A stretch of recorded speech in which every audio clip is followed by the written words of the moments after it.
Hello friends, welcome to back your favourite channel study with jenny.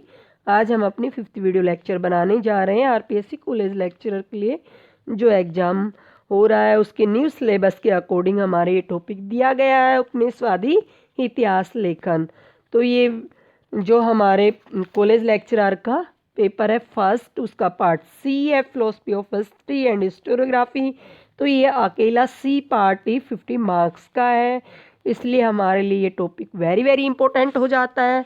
ये topic RPSC college lecture के लिए तो important है ही, साथ ही हमारे जो नेट जेआरएफ के लिए इम्पोर्टेंट है, और एमए हिस्ट्री में जो हिस्टोरियोग्राफी नामक एक पेपर चलता है उसके लिए इम्पोर्टेंट है। इग्नू यूनिवर्सिटी के अंदर MHI03 एक कोर्स कोड है हिस्टोरियोग्राफी, उसके लिए भी इम्पोर्टेंट है। तो इस प्रकार से फ्रेंड्स ये वीडियो आप लोगों के लिए very very important and useful हो जाती है। तो इसके लिए एक लाइक सब्सक्राइब तो बनता ही है। जिन लोगों ने मेरी चैनल को स्टडी विद जेनी को सब्सक्राइब और लाइक कर लिया उनका बहुत बहुत धन्यवाद। जिन्होंने नहीं किया है वो भी मेरे चैनल को लाइक तथा सब्सक्राइब कर लें, और साथ ही साथ मुझे कमेंट सेक्शन में कमेंट करके बताएं कि आप लोगों को मेरी वीडियोज़ कैसी लगी और किस प्रकार की वीडियोज़ चाहिए, जिससे मुझे ज़्यादा से ज़्यादा मोटिवेशन मिलता रहे और इसी प्रकार से मैं आगे निरंतर अपनी वीडियोज़ आप लोगों के लिए लाती रहूं। और साथ ही साथ अपने फ्रेंड्स को भी मेरी वीडियोज़ को शेयर कीजिए, उनको भी ज़्यादा से ज़्यादा बेनिफिट्स मिल सके। इससे पहले मैं 4 वीडियोज़ और बना चुकी हूँ। जो हमने 4 वीडियोज़ बनाई थी उनमें जदुनाथ सरकार कार्ल मार्क्स के ऊपर, और डीडी कोसाम्बी, और साथ ही साथ मार्क्सवादी इतिहास लेखन। और आज हमारा टॉपिक रहेगा उपनिवेशवादी इतिहास लेखन। तो टॉपिक शुरू करने से पहले मैं आप लोगों को बताना चाहूँगी ये वीडियोज़ आप लोगों के लिए लंबी ज़रूर हो सकती है, लेकिन ये बहुत ही यूजफुल है, इसलिए आप पूरी वीडियो को देखें। आप इस वीडियो को टुकड़ों टुकड़ों में देख सकते हैं। अब हम अपनी वीडियो शुरू करते हैं। उपनिवेशवादी इतिहास लेखन का तात्पर्य औपनिवेशिक शासन के दौरान उपनिवेश बनाए गए देशों का इतिहास। तो इस टॉपिक में हम सबसे पहले पढ़ेंगे औपनिवेशिक शासन के टाइम पीरियड के दौरान जो उपनिवेश या कॉलोनियल बनाए गए थे उनके हिस्ट्री के बारे में जानेंगे। सेकेंडली हम जानेंगे उपनिवेशवादी जो स्कूल चल रहे थे उस टाइम, उनसे प्रभावित जो हिस्टोरियंस हुए सामान्य तौर पर जुड़े या उनके आइडियाज और उनके दृष्टिकोण को जानेंगे। ब्रिटिश कालीन भारत में इसका प्रयोग पहले अर्थ में हुआ और आज़ादी के बाद जाकर दूसरे अर्थ में इसको इम्पोर्टेंस मिली। ब्रिटिश कालीन अधिकांश प्रमुख इतिहासकार ब्रिटिश शासन में सरकारी अधिकारी थे, और उस समय उपनिवेशवादी इतिहास का तात्पर्य इतिहास में निहित स्कूल की अपेक्षा उसके विषय या थीम से संबंध था। तो आपको समझ आ गया होगा कि उपनिवेशवादी इतिहास का मीन्स क्या है। तो ये लाइन हमारे लिए वेरी वेरी इंपॉर्टेंट हो जाती है। इतिहास में निहित स्कूल की अपेक्षा उस समय क्या है, जो थीम थी या विषय था उसको ज़्यादा इम्पोर्टेंस दी जाती। अलग अलग इतिहासकारों ने अलग अलग तरह के मत प्रस्तुत किए हैं, और भारतीय समाज और संस्कृति की न केवल क्रिटिसिज्म ही की है बल्कि उसे अपमानित भी किया है। भारत को जीतने वाले और शासन करने वाले सैनिकों और प्रशंसकों की बुरी बुरी प्रशंसा की गई है, और ऊंची आवाज़ में पूरी दुनिया को बताया गया है कि पैक्स ब्रिटेनिका अर्थात अंग्रेजों द्वारा प्रदान की गई शांति से भारत को कितना फायदा हुआ। लियोपोल्ड फोन रानके और प्रत्यक्षवादी इतिहास लेखन ने 19वीं और 20वीं शताब्दी में अपना प्रभाव जमाए रखा और इतिहास की वस्तुनिष्ठता की धारणा पर बल दिया। तो लियोपोल्ड फोन रानके कौन थे? ये एक हिस्टोरियंस थे। कौन से हिस्टोरियंस थे? ये पॉजिटिविज्म को मानते थे। तो ये एक प्रत्यक्षवादी इतिहास लेखक थे। औपनिवेशिक भारत में प्रमुख इतिहास ग्रंथ। तो इस टॉपिक में हम जानेंगे कि औपनिवेशिक भारत के टाइम पीरियड के अकॉर्डिंग जो मुख्य मुख्य ग्रंथ लिखे गए थे उनके बारे में। 18वीं शताब्दी में इतिहास लेखन ना के बराबर हुआ था। 18वीं शताब्दी में चार्ल्स ग्रांट एक हिस्टोरियंस हुए हैं जिन्होंने अपने लेखन में इतिहास का पुट दिया, और 1792 में उन्होंने observation on the state of society among the Asiatic subjects of India नामक पुस्तक लिखी। वे इवेजिकल स्कूल अर्थात ईसाई धर्म प्रचारक स्कूल से जुड़े थे, जिसका ये मानना था कि भारत में ईसाई धर्म की रोशनी फैलाना और जिसका उद्देश्य भारत को आदिम धार्मिक आस्थाओं और अंधविश्वासों के अथाग्रत से बाहर निकालना था। तो चार्ल्स ग्रांट एक हिस्टोरियंस थे जिन्होंने सबसे पहले 1792 में observation on the state of society among the Asiatic subjects of India नामक बुक लिखी थी। और वो ईसाई धर्म प्रचारक थे, ईसाई धर्म स्कूल से जुड़े हुए थे। उनका यह उद्देश्य था, उनका यह मानना था कि भारत में ईसाई धर्म की रोशनी फैलाना और जो भारत को आदिम धार्मिक आस्थाओं और अंधविश्वासों से जकड़ी हुई है उससे बाहर निकालना था। 19वीं शताब्दी के आरंभिक दशकों में भारत में अंग्रेजों का शासन मजबूत हुआ और वे अपने हाथ पैर फैलाने लगे। 1815 में नेपोलियन और फ्रांस पर विजय प्राप्त करने के बाद ब्रिटेन यूरोप में ही नहीं केवल प्रथम दर्जे की ताकत बना बल्कि ब्रिटेन में पहली औद्योगिक क्रांति भी हुई और यह दुनिया के सर्वाधिक औद्योगिकृत देशों के रूप में उभरा।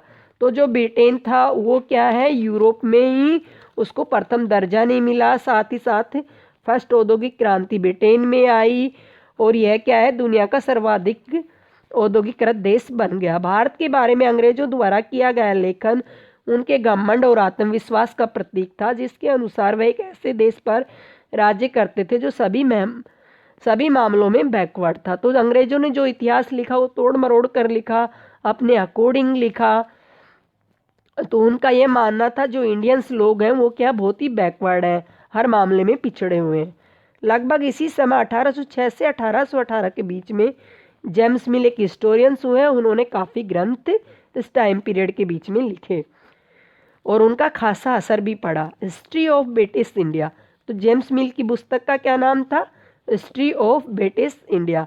तो ये हमारे एग्जाम में भी पूछी जाती है, तो ये वेरी इंपॉर्टेंट हो जाती है। नामक इस पुस्तक के प्रथम 3 खंडों में प्राचीन और मध्ययुगीन भारत का सर्वेक्षण प्रस्तुत किया गया है और अंतिम 3 खंडों की बात करें तो उसमें भारत में अंग्रेजी राज की चर्चा की गई है। तो हमने देखा कि जो जेम्स मिल द्वारा लिखी पुस्तक है हिस्ट्री ऑफ इंडिया, तो उसके जो 3 खंड हैं प्रथम वाले उसके अंदर प्राचीन और मध्ययुगीन भारत का जो ऑब्जर्वेशन किया गया उसको प्रस्तुत किया गया है और अंतिम 3 खंडों में क्या है, अंग्रेजी राज की चर्चा की गई।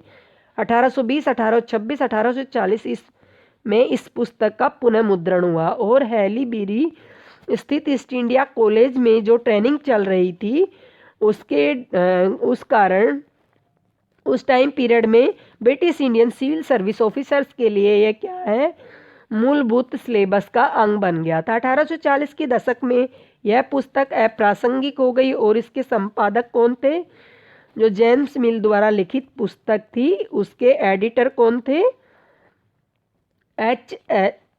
एच.एल. विल्सन। तो विल्सन क्या थे, इसके एडिटर थे। उन्होंने बताया कि विल्सन ने इस पुस्तक के कई तथ्यात्मक भूलों की ओर इशारा किया, इसके बावजूद यह पुस्तक एक क्लासिकल कृति मानी जाती रही। मिल सच्चाई तो यह थी कि मिल कभी भी भारत नहीं आए, उनकी पूरी पुस्तक भारत के बारे में अंग्रेजी लेखकों द्वारा लिखी पुस्तकों की जानकारी पर बेस्ड थी। भारत में रहने के दौरान कई अंग्रेज अफसरों ने भारत और भारत के लोगों के बारे में अपना पूर्वाग्रह व्यक्त किया। तो अंग्रेज लोग थे, उन्होंने पहले से ही पूर्वाग्रह मीन्स बायस, पूर्वाग्रह का मीन्स होता है किसी व्यक्ति के बारे में बिना जाने परखे कुछ मानसिकता पहले से ही बना लेना, उसी का प्रतिबिंबन इस पुस्तक में हुआ है। तो किस पुस्तक की बात हो रही है, यहाँ जेम्स मिल की पुस्तक की बात हो रही है जिसका क्या नाम था, history of British India. Bharat, तो इसके अंदर क्या है, पूर्वाग्रह की बात की गई है। विश्वसनीयता, वस्तुनिष्ठता और विवेचन की सीमाओं के बावजूद 2 कारणों से ये किताब महत्वपूर्ण बन जाती है। फर्स्ट रीजन ये है कि जेम्स मिल दार्शनिक जेरमी बेंथम द्वारा प्रेरित उपयोगितावादियों के प्रभावशाली राजनीतिक और आर्थिक स्कूल से जुड़े हुए थे। तो मिल कौन से इतिहासकार थे, उपयोगितावादी इतिहासकार थे। मिल ने भारत का जो इतिहास लिखा उसकी उपयोगिता आज भी व्यक्त तो थी ही, साथ ही साथ भारत में ब्रिटिश प्रशासन के लिए इसमें यूटिलिटेरियन अर्थात उपयोगितावादी एजेंडा को भी दिया गया था। और 19वीं शताब्दी की शुरुआत में लिखी इस पुस्तक में उस समय की मानसिकता दिखाई पड़ती है। यूरोप में आंग्ल फ्रांसीसी युद्ध में विजय और औद्योगिक समृद्धि के बाद अंग्रेजों को वर्चस्व के बाद ये मानसिक बुनावट बनी थी। जेम्स मिल घमंड से चूर साम्राज्यवाद का संदेश प्रसारित करते हैं और उन्होंने वैसा ही लिखा उस टाइम में जो इंग्लैंड के जो इतिहासकार थे, पाठक थे, पढ़ना और सुनना चाहते थे। हालांकि जेम्स मिल इतिहास की उपयोगितावादी व्याख्या प्रस्तुत करते हैं, तो दूसरी ओर उनके जो कंपटीटर या रिवाइवल या प्रतिद्वंदी कौन हुए हैं, माउंट स्टुअर्ट्स एलिफिसेंट की कृति को दार्शनिक जुड़ाव से वर्गीकृत करना मुश्किल है। एलिफिसेंट भारत में प्रशासनिक अधिकारी तो थे ही, उन्होंने यहाँ पर नौकरी की और अपना अधिकांश समय भी यहाँ पर बिताया। तो इन जेम्स मिल की बजाय जो स्टुअर्ट्स एलिफिसेंट थे उनके पास ज़्यादा एविडेंस और इंफॉर्मेशन थी, और जो एलिफिसेंट्स थी उनकी बुक का क्या नाम था, history of Hindu and Mohammedan India, और कब पब्लिश हुई थी, 1841 में। और जो इंडियन यूनिवर्सिटी थी 1857 के बाद ने जो history of British power in the east नामक पुस्तक लिखी, जिसमें अपेक्षाकृत व्यवस्थित रूप से हेस्टिंग शासन काल तक ब्रिटिश शासन के प्रसार और सुदृढ़ीकरण का वर्णन है। तो क्या है, जो history of British power in the east नामक जो पुस्तक लिखी गई है उसमें किसका जिक्र किया गया है, हेस्टिंग के टाइम पीरियड के बारे में बताया गया है। तो एलिफिसेंट के लेखक से प्रभावित होकर भारतीय इतिहास लेखन में हिंदू और मुस्लिम शासन काल की बजाय प्राचीन और मध्यकालीन नामांकन को बढ़ावा मिला। तो हमने देखा कि जो जेम्स मिल ने अपनी पुस्तक लिखी थी हिस्ट्री ऑफ ब्रिटिश इंडिया, तो उसको 3 पार्ट में डिवाइड किया था। तो उसने ये क्या है, हिंदू मुस्लिम के नाम पर उसका नामांकन रखा था, लेकिन एलिफिसेंट ने जो लेखन किया उससे प्रभावित होकर इस टाइम पीरियड को क्या नाम दिया गया, प्राचीन और मध्यकाल के नामकरण को बढ़ावा मिला। परंतु 1860 के दशक में जे टेलबॉय व्हीलर ने अधिक पेशेवर और बेहतर इतिहास लिखा। व्हीलर ने 1867 और 1876 के बीच 5 खंडों में हिस्ट्री ऑफ इंडिया का प्रकाशन वर्ध इतिहास लिखा, और इसके बाद survey of India under British rule 1886 में पुस्तक लिखी। तो व्हीलर ने क्या 1867 से 1876 के बीच, मतलब 10 सालों के टाइम पीरियड के बीच उन्होंने 5 खंडों में हिस्ट्री ऑफ इंडिया का वर्ध इतिहास लिखा, और साथ ही साथ survey of India under British rule 1886 में पुस्तक लिखी। एलिफिसेंट के बाद विसेंट स्मिथ का नाम प्रमुख है, जिन्होंने हिस्ट्री ऑफ इंडिया नामक पुस्तक लिखी। तो हमने देखा सबसे पहले जेम्स मिल का नाम आता है, उसके बाद एलिफिसेंट का, और उसके बाद किसका नाम आता है, विसेंट स्मिथ का। उन्होंने हिस्ट्री ऑफ इंडिया नामक पुस्तक लिखी। 1911 में जब एलिफिसेंट की ऐतिहासिक कृति हिंदू और मोमडन इंडिया प्रकाशित हुई, तो उसी वर्ष विसेंट स्मिथ का समग्र इतिहास प्रकाशित हुआ। 1911 से लगभग 20वीं शताब्दी के मध्य तक विसेंट की लिखी पुस्तक लगभग सभी भारतीय विश्वविद्यालयों में पाठ्य पुस्तक के रूप में पढ़ाई जाती थी। 1885 के बाद समय समय पर होने वाले राष्ट्रवादी आंदोलनों में 1905 में बंग भंग के खिलाफ होने वाले राजनीतिक आंदोलन ने भारतीय इतिहास के बारे में उनकी दृष्टि को प्रभावित किया। तो 1905 में कौन सा आंदोलन हुआ, बंग भंग आंदोलन हुआ। उदाहरण के लिए बार बार वे भारत की एकता की क्षणभंगुरता की ओर इशारा करते थे और यह जताने की कोशिश करते थे यदि मजबूत साम्राज्य सत्ता कायम न रही तो देश टुकड़ों टुकड़ों में बंट जाएगा। 1934 में भारतीय राष्ट्रवादी आंदोलन राजनीतिक दृष्टिकोण को अधिक बेहतर ढंग से प्रस्तुत करने वाली ऐतिहासिक कृति का प्रकाशन हुआ। Rise and fulfilment of British rule in India नामक यह कृति पिछली ऐतिहासिक कृतियों से अलग थी, क्योंकि ये कौन सी कृति थी, उदारवादी दृष्टिकोण अपनाया गया था इसके अंदर, और काफ़ी हद तक भारतीय राष्ट्रीय आकांक्षाओं को अभिव्यक्त भी किया गया था। इसके लेखक एडवर्ड थॉमसन और जीटी गैरेट थे। तो rise and fulfilment of British rule India नामक कृति किसने लिखी, एडवर्ड थॉमसन और जीटी गैरेट ने। ये कैसे लेखक थे, उदारवादी। एडवर्ड थॉमसन एक धर्म प्रचारक थे जिन्होंने बंगाल के कॉलेज में कई सालों तक अध्यापन का कार्य किया और वे रविंद्रनाथ टैगोर के अच्छे मित्र भी थे। तो एडवर्ड थॉम्सन कौन थे? एक धर्म प्रचारक थे और इन्होंने बंगाल के कॉलेज में कई सालों तक एक टीचर के या टीचिंग के रूप में कार्य किया था। रविंद्रनाथ टैगोर के अच्छे फ्रेंड भी थे। इस बदली मानसिकता के कारण साम्राज्य सत्ता का हस्तांतरण स्वीकार करने को मजबूत हुई। जेम्स मिल से लेकर थॉम्पसन और गैरेट तक का इतिहास लेखन का लंबा रास्ता तय किया। आरंभ में यह इतिहास लेखन यूरोप केंद्रित था और भारतवासियों के प्रति इसका दृष्टिकोण प्रशंसनीय नहीं था। धीरे धीरे एक उदारवादी और अपेक्षाकृत कम नस्लवादी या जातीयवादी दृष्टिकोण विकसित हुआ। तो हमने देखा जो शुरुआती दौर में जो अंग्रेजों ने जो लेखन लिखा, इतिहास लेखन किया, वो क्या है, उनके घमंड से ज़्यादा प्रभावित था। वो क्या इंडियंस को एक बैकवर्ड लोग मानते थे, लेकिन धीरे धीरे उन लोगों में चेंजेस आया और वो उदारवादी इतिहास लेखन लिखने लगे। और जो उनका इतिहास लेखन था उदारवादी और अपेक्षाकृत कम नस्लवादी और जातीयवादी दृष्टिकोण से विकसित हुआ। इतिहास लेखन की दिशा में कुछ अन्य प्रयास, तो हम इस टॉपिक में जानेंगे इतिहास लेखन के दौरान कौन कौन से किस किस दिशा में प्रयास किए गए। 19वीं शताब्दी के मध्य दशकों में बड़े बड़े लेखकों ने भारत के बारे में लिखा। हालांकि भारत की चर्चा करना उनका मुख्य ध्येय नहीं था। इनमें से एक थे लॉर्ड मैकाले। उनकी पुस्तक का क्या नाम था? एडनबरा रिव्यू में रॉबर्ट क्लाइव जैसे ब्रिटिश इंडियन महारथियों पर लिखे लेखों का संकलन है, लेकिन उनका लेखन मिल की तरह उबाऊ और छिंद्रावेशी नहीं था। मैकाले ने इतिहास में जीवन परक शैली का समावेश किया, जिससे वे ज़्यादा असरदार साबित हुआ। तो जो लॉर्ड मैकाले थे उनकी बुक का क्या नाम था? एडनबरा रिव्यू में रॉबर्ट क्लाइव जैसे ब्रिटिश इंडियन महारथियों पर लिखे लेखों का संकलन था इनकी बुक।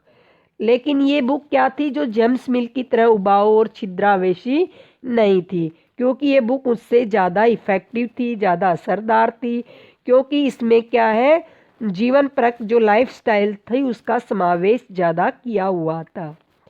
सर हेनरी मैन ने इस दिशा में अलग अलग तरह से योगदान दिया। उन्होंने भारत में गवर्नर जनरल परिषद के विधि सदस्य में के अपने छोटे से कार्यकाल में प्राचीन संस्थाओं का अध्ययन किया और वे एक महान न्यायिक इतिहासकार थे। उनकी कृति एसेंट लॉ 1861 और भारतीय ग्रामीण समुदाय पर लिखी उनकी पुस्तक अभूतपूर्व थी। मैके ने कानून के विकास संबंधी यूरोपीय सोच को प्रवर्तित किया। उन्होंने रोमन कानून की परिधि से बाहर जाकर कानून और संस्थाओं के संदर्भ में सोचना शुरू किया। सॉरी, ये मैके नहीं, ये मैन है, हेनरी मैन। तो सन हेनरी मैन ने क्या है, अलग ही दिशा में कार्य किया। सॉरी, वे भारत के गवर्नर जनरल परिषद के विधि सदस्य थे और उनकी कृति का क्या नाम था? एंशिएंट लॉ, और 1861 में ये पब्लिश हुई थी। और भारतीय ग्रामीण समुदाय पर लिखी ये पुस्तक क्या है, बहुत ही अभूतपूर्व थी। इससे पहले इस प्रकार की बुक्स नहीं लिखी जाती थी। मैन ने कानून के विकास संबंधी यूरोपीय सोच को भी परिवर्तित किया था और उन्होंने जो इतिहास लिखा वो रोमन कानून की परिधि से बाहर जाकर कानून और संस्थाओं के संदर्भ में सोचना शुरू किया। सर जेम्स स्टीफेंस जो वायसराय परिषद के विधि के सदस्य थे, वान हेस्टिंग्स के अंतर्गत ब्रिटिश प्रशासन के समर्थन में एक लेख लिखा। उन्होंने तर्क दिया कि एडमंड बर्क का यह सोचना गलत था कि न्यायाधीश एलिजा इम्पे द्वारा नंद कुमार को दी गई सजा अन्यायपूर्ण थी। स्टीफेन की story of Nand Kumar and the impeachment of sir Elijah Impey 1885 में पब्लिश हुआ का यह विषय था। इसकी प्रतिक्रिया में ICS अधिकारी हेनरी बेब्रिज ने अपनी पुस्तक Nand Kumar a narrative of a judicial murder 1866 में दी गई सजा की आलोचना करते हुए मुकदमे की आलोचना की और जज के महाभियोग के समर्थन में लिखा। तो सर जेम्स फिट्जजेम्स स्टीफंस जो वायसराय परिषद के क्या थे, सदस्य थे, उन्होंने वास हेस्टिंग्स के अंतर्गत ब्रिटिश प्रशासन के समर्थन में एक लेख लिखा था। उन्होंने उसके साथ में एक अपनी एडवाइजर तर्क भी दिया था, जो एडमंड बर्क, उनका यह सोचना गलत था कि जो न्यायाधीश कौन हुआ करते थे उस टाइम, एलिजा इम्पे द्वारा नंद कुमार को जो सजा दी गई थी वो क्या है, अन्यायपूर्ण थी। तो जो स्टीफेंस की जो story of Nand Kumar and the impeachment of sir Elijah Impey 1855 में क्या है, इसका बहुत बड़ी थीम रही थी, टॉपिक रहा था। जब साम्राज्य अपनी प्रकाष्ठा पर था उस समय दो प्रख्यात लेखकों ने इतिहास लेखन के क्षेत्र में दो परस्पर विरोधी प्रवृत्तियां विकसित की। इनमें से एक थे सर विलियम विल्सन हंटर, जो गैजेटियर्स की कई श्रृंखलाओं के संपादक थे और ब्रिटिश भारत के इतिहास के एक नीरस के लेखक थे। 1899 में उन्होंने द रूलर्स ऑफ इंडिया नामक ऐतिहासिक श्रृंखला कृति का संपादन शुरू किया। इन पुस्तकों में भारत में साम्राज्य निर्माताओं का खास तौर पर ब्रिटिश भारतीय समाज निर्माताओं की पुरजोर प्रशंसा की गई थी। हालांकि अशोक और अकबर का नाम भी शामिल किया गया था। इस पुस्तक श्रृंखला को सरकार से वित्तीय सहायता मिली और सरकारी पुस्तकालय और पाठ्यक्रमों में भी इसे शामिल किया गया। तो जो सर विलियम्स हंटर ने जो पुस्तक लिखी थी 1899 में, उसका नाम था द रूलर्स ऑफ इंडिया नामक ऐतिहासिक श्रृंखला। इससे पहले भी ये कई गजेटियर्स के एडिटर्स रह चुके थे और इस पुस्तक में अंग्रेजों का पुरजोर प्रशंसा की गई। साथ ही साथ इस पुस्तक में अशोक और अकबर के नाम को भी सम्मिलित किया गया। इस पुस्तक को क्या है, गवर्नमेंट की तरफ से वित्तीय सहायता मिली और जो गवर्नमेंट लाइब्रेरीज थी और जो सिलेबस में भी इसको शामिल किया गया। सर एल्फ्रेड लोयल ने अपनी कृति rise and expansion of British domain in India 1894 में पब्लिश हुई, बिल्कुल अलग ढंग से व्याख्या की थी। भारतीय इतिहास की व्याख्या करते समय लोयल ने बड़े फलक पर कहानी रखी और इन्होंने किसके बारे में बताया, ग्रीक और रोमन दिनों से ही पूर्व और पश्चिम के बीच समग्र इतिहास के परिप्रेक्ष्य में भारत में अंग्रेजों की घुसपैठ को देखने का प्रयास किया है। इतिहास को इतने व्यापक फलक पर रखे जाने से अर्नोल्ड टाइनबी की याद आती है, जिन्होंने सभ्यताओं के बीच के संबंधों को वैज्ञानिक दृष्टि के आधार पर रखकर देखने का प्रयास किया था। इसलिए अर्नोल्ड टाइनबी की तरह अल्फ्रेड लोयल दृष्टिकोण 19वीं शताब्दी में अधिकांश ब्रिटिश भारतीय इतिहासकारों से अलग था। तो हम लोयल की बात करें, अल्फ्रेड लोयल की बात करें, तो उन्होंने जो इतिहास लिखा वो क्या है, इन अंग्रेज इतिहासकारों से अलग हटके था। उन्होंने यह देखने का प्रयास किया ग्रीक और रोमन दिनों में पूर्व और पश्चिम के बीच जो समग्र इतिहास था उसके अंदर अंग्रेजों की घुसपैठ किस प्रकार से हुई। और सर अल्फ्रेड लोयल का जो इतिहास लिखा है वो अल्फ्रेड टाइनबी की याद दिलाता है। उनका जो इतिहास था वो क्या है, सभ्यताओं के संबंधों के बारे में लिखा गया था। इन पदाधिकारियों में से कुछ इतिहासकार के रूप में भी उभरे। तो जो लोग बड़ी बड़ी पोस्टों पर उस टाइम नौकरी कर रहे थे वो कुछ हिस्टोरियंस के रूप में भी उभरे। उनमें से एक प्रमुख नाम है W.H. मोरलैंड, जिन्होंने अपनी प्रकाशित, उनकी पुस्तक कौन सी थी, India and at the death of Akbar में भारत की तात्कालीन आर्थिक स्थिति का ऑब्जर्वेशन किया। इसके बाद उन्होंने दूसरी लिखी अकबर टू औरंगजेब, जो 1923 में पब्लिश हुई। एग्रियन सिस्टम, एग्रियन मीन्स कृषक, एग्रियन सिस्टम ऑफ मुगल इंडिया 1929 में भारत का आर्थिक इतिहास प्रस्तुत किया। काफ़ी हद तक मोरलैंड का दृष्टिकोण इस पूर्वाग्रह ग्रस्त था। मध्यकाल की अपेक्षा ब्रिटिश काल में भारत की आर्थिक स्थिति अच्छी थी। तो W.H. मोरलैंड में यह 3 प्रमुख पुस्तकें लिखी। फर्स्ट वाली पुस्तक का क्या नाम था, India at the death of Akbar, और सेकंड अकबर टू औरंगजेब जो 1923 में क्या है पब्लिश हुई थी। और थर्ड बुक लिखी थी इन्होंने एग्रियन सिस्टम ऑफ मुगल इंडिया 1929 में। और इन्होंने जो मोरलैंड का दृष्टिकोण था या पूर्वाग्रह से वो ग्रस्त थे। उन्होंने बताया कि मध्यकाल की या मिडवल पीरियड की अपेक्षा जो ब्रिटिश काल में भारतीय की आर्थिक स्थिति अच्छी थी। इतिहास लेखन में उपनिवेशवादी सिद्धांत। आधुनिक पश्चिमी सभ्यता को श्रेष्ठ बताते हुए भारत का प्राच्यवादी प्रतिनिधित्व आम बात थी। एडवर्ड सैयद और अन्य लोगों ने हाल ही में इस विषय को उठाया, परंतु भारतीय राष्ट्रवादी बुद्धिजीवियों ने इसे काफ़ी पहले ही समझ लिया था। जेम्स मिल के समय के बाद होने वाले ब्रिटिश लेखन उभरी ईश्वर प्रवृत्ति की आलोचना की है। सेकेंडली, ऐतिहासिक आख्यानों में आमतौर पर यह बात जोर देकर कही जाती रही, अंग्रेजों के आने से पहले भारत खंड खंड में विभाजित था। इसके साथ ही यह भी धारणा भी विकसित की गई कि अंग्रेजों के आने से पहले भारत अव्यवस्था और बर्बरता के अंधेरे में हुआ था। भारत में 18वीं शताब्दी की एक अंधेरी शताब्दी माना गया। तो 18वीं शताब्दी को क्या माना इन्होंने? एक अंधेरी शताब्दी और अव्यवस्था और बर्बरता का टाइम पीरियड माना। अनेक अंग्रेज विद्वानों का यह मानना था कि भारत एक ठहरा हुआ समाज था और इसका विकास अवरुद्ध हो चुका था, इसलिए अंग्रेजी शासन द्वारा दिखाए गए प्रगति के पथ पर चलकर ये उन्नति कर सकेगा। भारत को पैक्स ब्रिटेनिका की राह पकड़नी होगी, यानी इंग्लैंड की पूरी नकल करनी होगी। तो अंग्रेजी विद्वानों का क्या मानना था कि जो भारत का डेवलपमेंट है वो अवरुद्ध हो चुका है, अंग्रेजों के द्वारा दिखाए रास्ते पर ये लोग डेवलपमेंट कर सकते हैं।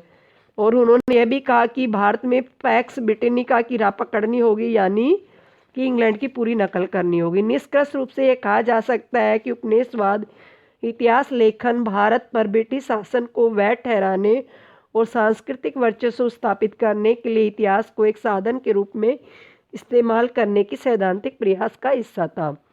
औपनिवेशिक भारत में ऐतिहासिक लेखन का प्रभाव। जैसा कि आप सब जानते हैं, ब्रिटिश भारत सरकार के कुछ अंग्रेज अधिकारी जैसे थॉमस मुनरो और चार्ल्स टेवलियन भारतीय जनता के प्रति सहानुभूति थी, हालांकि वे भी विदेशी और शासक सत्ता के अंग थे। अंग्रेज इतिहासकारों की बात करें तो जो थॉमस मुनरो और चार्ल्स टेवलियर थे, वो क्या है, भारतीय जनता के प्रति उनको सहानुभूति थी, पर लेकिन वो साथ साथ में वो भी विदेशी शासक सत्ता के अंग थे। जातीय और राज्यवादी पूर्वाग्रह के बावजूद ब्रिटिश उपनिवेशवादी इतिहासकारों द्वारा एकत्रित किए गए आंकड़ों और दस्तावेजों को संग्रहित करने का प्रचलन एक प्रमुख स्रोत के रूप में इकट्ठा होता चला गया।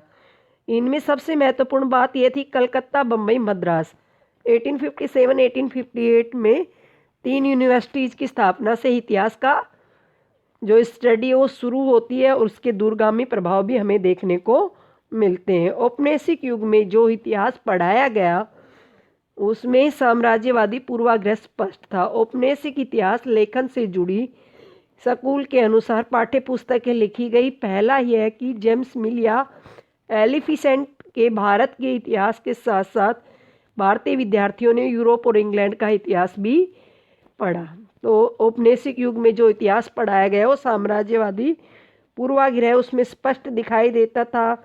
और क्या है, जेम्स मिल की पुस्तकें भी पढ़ी और साथ ही साथ एलिफिसेंट ने भारतीय इतिहास के बारे में जो इतिहास लिखा और उस टाइम के जो शोधार्थी या विद्यार्थी थे उन्होंने यूरोप और इंग्लैंड का इतिहास भी साथ साथ में पढ़ा और इसके कारण से वो लोग शिक्षित हुए और भारतीयों के दिमाग में स्वतंत्रता और आज़ादी तथा प्रजातंत्र तथा समता जैसे विचारों का बीजारोपण हुआ, जिसका जिक्र यूरोपीय इतिहास में हुआ था। तो भारतीय विश्वविद्यालयों से पहले स्नातक बंकिम चंद्र चटर्जी ने लगातार ब्रिटिश व्याख्या की मुलाकात की और यह सवाल उठाया कि हम अपना इतिहास कब लिखेंगे।